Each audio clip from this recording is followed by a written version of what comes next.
Concluding remarks मेरी तरफ से भी है कि ये जो स्टेलमेट इस्लामाबाद फेडरल कैपिटल के अंदर लगता है, ये दुनिया के किसी फेडरल कैपिटल में इस तरह नहीं हो सकता। आपको या उनको अगर आप जेन्युइन उनके कंसर्न्स समझते हैं और उसको एड्रेस करना चाहते हैं तो उनके साथ डायलॉग करें, उनको एड्रेस करें।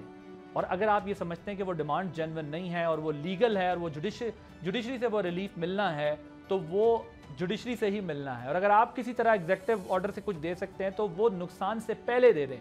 अगर आप नहीं दे रहे तो आप माली नुकसान भी कर रहे हैं, आप जानी नुकसान भी कर रहे हैं, आप जो है वो रियासत की रिट को भी कमज़ोर कर रहे हैं और हुकूमत नाम की जो चीज़ है उसका भी वजूद जो है वो लोगों के दिमाग से उड़ा रहे हैं। क्योंकि इस्लामाबाद 2 महीने में तीसरी दफ़ा बंद है और इस तरह बंद है कि जिस तरह कोई हमला होने वाला है। और अगर वो हमला ही है तो उसको फिर हमले की तरह ट्रीट करें और अगर वो पॉलिटिकल मूव है तो उसको पॉलिटिकल मूव की तरह ट्रीट करें और फेडरल कैपिटल को फेडरल कैपिटल की तरह दिखाएं।